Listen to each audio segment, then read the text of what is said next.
So welcome back to Third Rate Content. Today we are sort of in the South Shropshire hills.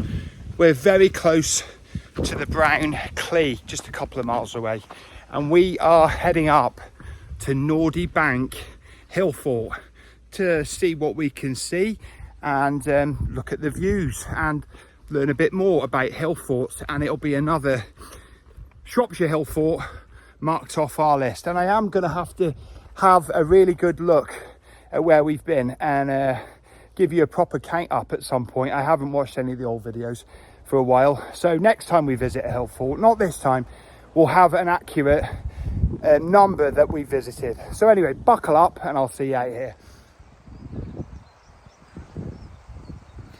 I think the more accurate name is Hill Settlement.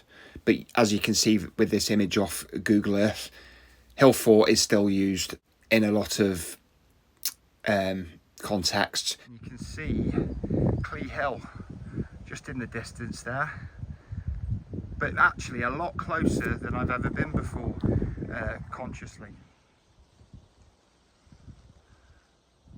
Yeah, we're pretty much slap bang. Not slap bang in the middle of Shropshire. We're sort of in central southern Shropshire, not in the, not as far as Craven Arms or Ludlow, but Ludlow hopefully will be quite visible when we get to the top of the Hillfort today. Twisted trees and roots.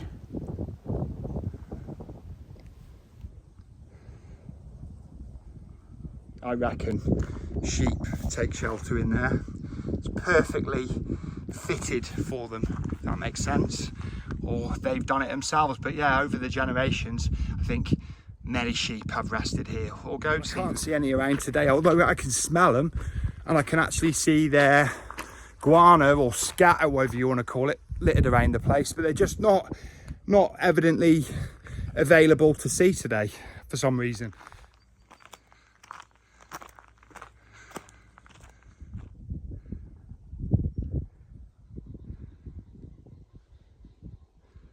Yeah, solitary glamping pod. Or is it a traditional gypsy caravan? Maybe I'm just too jaded by the modern world. But it's all on its own, and I wonder if the farmer's just making a bit on the side, Airbnb in it. Take some finding out here though. Thank goodness for sat-nav, because I don't think I'd have ever found this place today if it wasn't for the wonders of modern technology.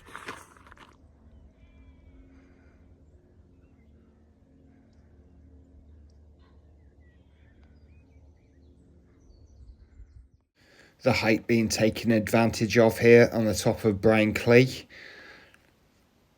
Very much like the other Clee Hill, the bigger one. That's got that airplane thing on it. Accurate description, but they've obviously got mobile phone masts up here. So I'm getting a bit out of breath. It's really, really hot today, and I'm really pleased about it, to be honest. But I've got a sweatshirt on. I wasn't sure how it was going to go when I set off today. Here we are towards the end of June. Don't know if it's going to rain or be cold or windy, but it's brilliant. We're up here. The weather's absolutely fantastic, and we're making memories for the winter probably. But I'll be able to watch it back and cheer myself up in the winter months. What's been going on here then? Sort of a hollow. Yeah, big hollow. Oh look, and there's some sheep. Sorry, I hope I'm not bothering you. But yeah, looks like there has been quarrying here, perhaps. It's very high on all sides. Where we walked in, lone tree, shade tree, some may call it. Others may call it a fairy tree. What you call it, whatever you like. But there is quite a bit of folklore and legends attached to trees like that, all on their own. I'll tell you a bit about it. As I was saying about the fairy folklore, or the folklore of the fae, or as they call them around Shropshire, the pooks, or the pucks, I'm not sure, but I call them fairies. I'm not a true Salopian, as I've said before. But yeah, fairy trees. It's not so much in England, But a tree standing on its own in Ireland, Southern Ireland particularly, is considered a fairy tree and is left well alone. In fact, you know, anything to do with the fairies is left alone in Ireland. And a tree, I mean, in 1999, a motorway was being planned through the Republic of Ireland, and the plan went through what was called a fairy fort. Fairy forts are places associated with the fae, but they are often the remnants of a hill fort, and the road was going to go through it. So people complained, they said, you just don't mess with the fairies. So the road, I'll put a picture up of the article I read, actually was moved 10 or 20 meters so it didn't interfere with the fairy fort. Probably a wise choice when you consider what's happened recently in Ireland.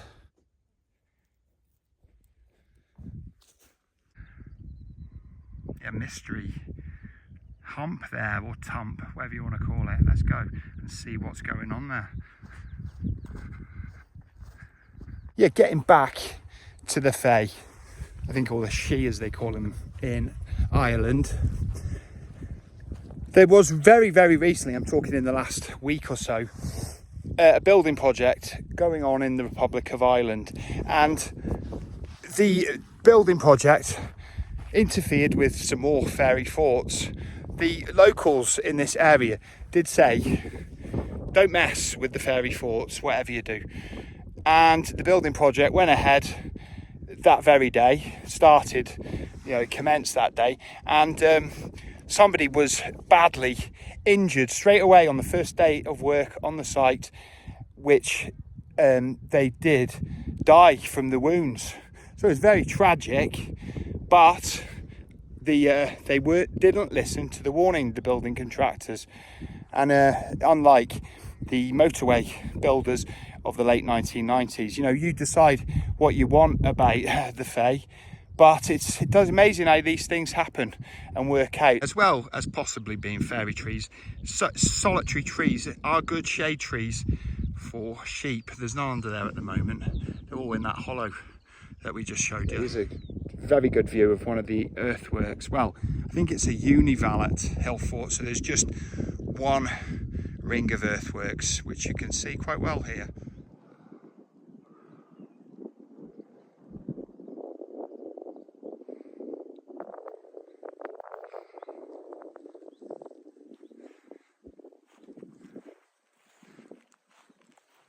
Yeah, signs of very old rocks here in the sort of hill fort embankment.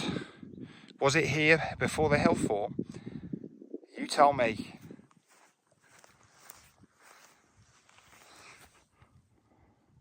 Yeah, it looks actually quite bivalent here. You've got the bank here, the earthworks, and you have got smaller ones circling it. So, I'm not sure if it is a univalent hill fort. It might be a bivalent hill fort. I don't know what these wood and chicken wire things are from. There's only two of them. So the structure, if it was a four-sided structure, is not complete. If you do have any ideas what it was for, tell us in the comments, because I'm stumped.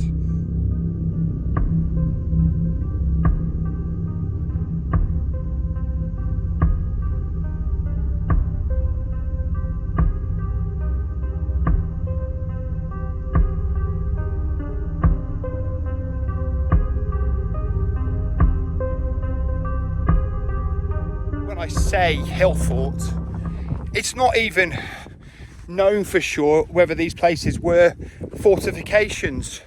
They could have been corrals for putting livestock at different times of the year. They could have been palisaded hill forts, or they could have just been temporary settlements. No one really knows. It's just speculation on the part of the archaeologists and everyone else, people like me and you. So, something was going on here. Quite a lot of earth being moved and works, but it's not known the exact purpose. So, you know, just have a speculate with me.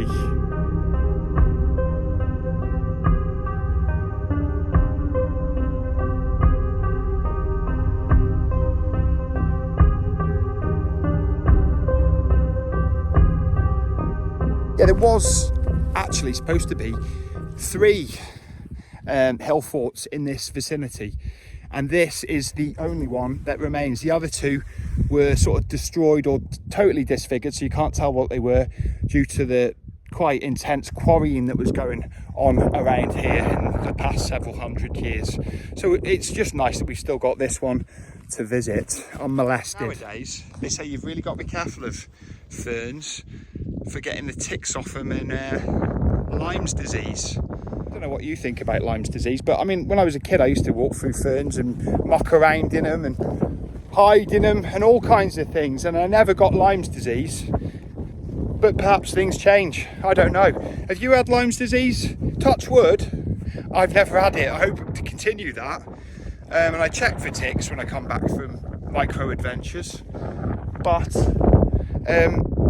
you know, I haven't had any, thankfully, as of yet. I'll probably put the kiss of death on that. So yeah, that is brown Clee in the distance there. Well, not in the distance, about a mile away. And just in the distance over there is it Titterstone Clee Hill, or the Clee Hill very close to Ludlow.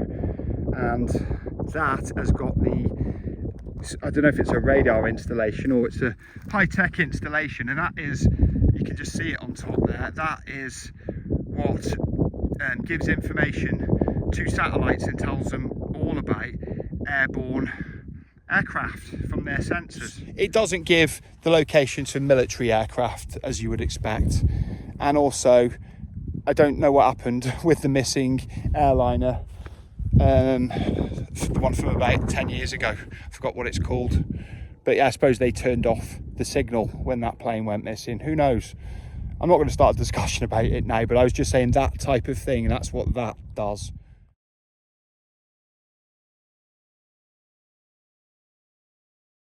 Yeah, Ludlow, just in the distance over there. I think it's just sort of obscured a bit beyond that tree line, but it definitely is there. I have been through it quite recently.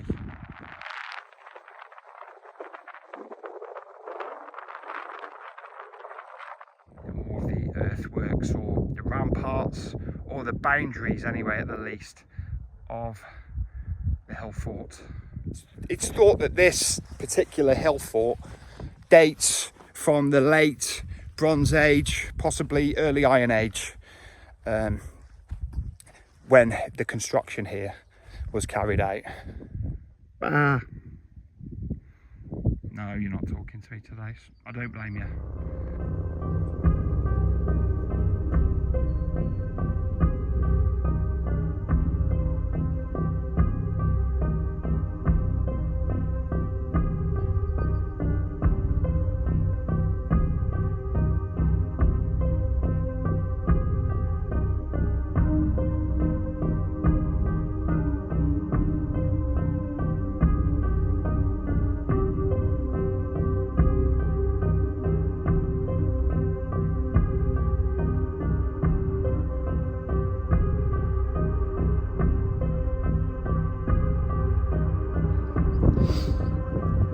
do wonder, is that a road over there or more Iron Age or Bronze Age earthworks?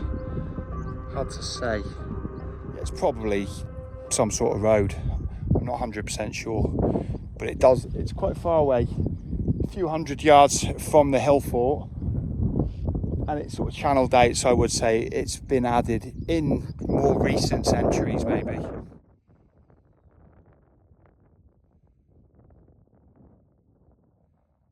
Yeah, and there is signs of boulders here. I don't know if these were placed here or they were just here naturally and sort of incorporated into the earthworks. You do wonder though, who built the earthworks, as in, was it the Cornwall tribe who was using this hill fort? And the ones around here, obviously they were based at the Wrekin, which isn't a huge amount of distance away. But who actually did the actual moving of earth, the shovel work, the groundwork?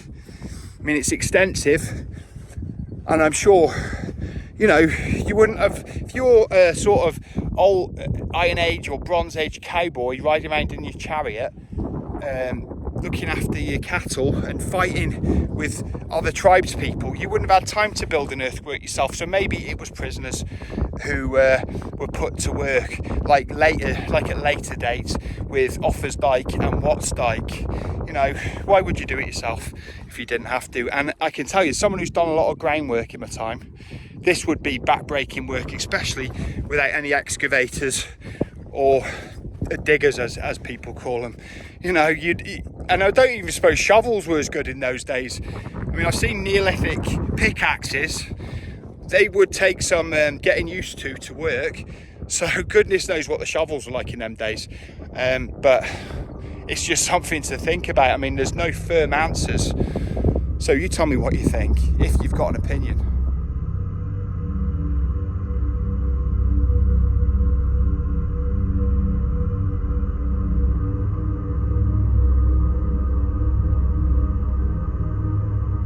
Yeah, you can very much see the wall of the Hillfort stretching away around the perimeter.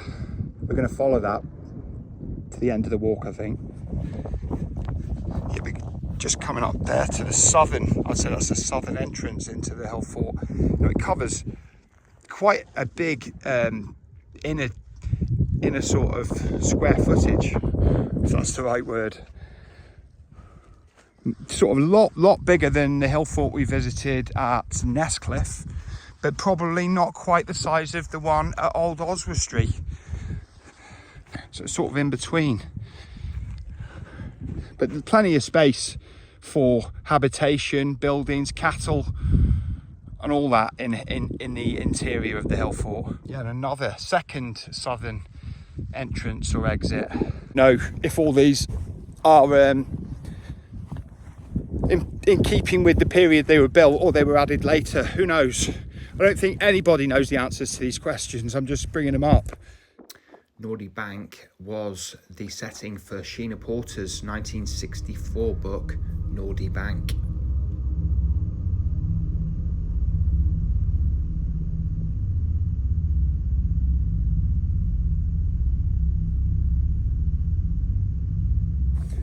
You know, it's not like a Victorian church here.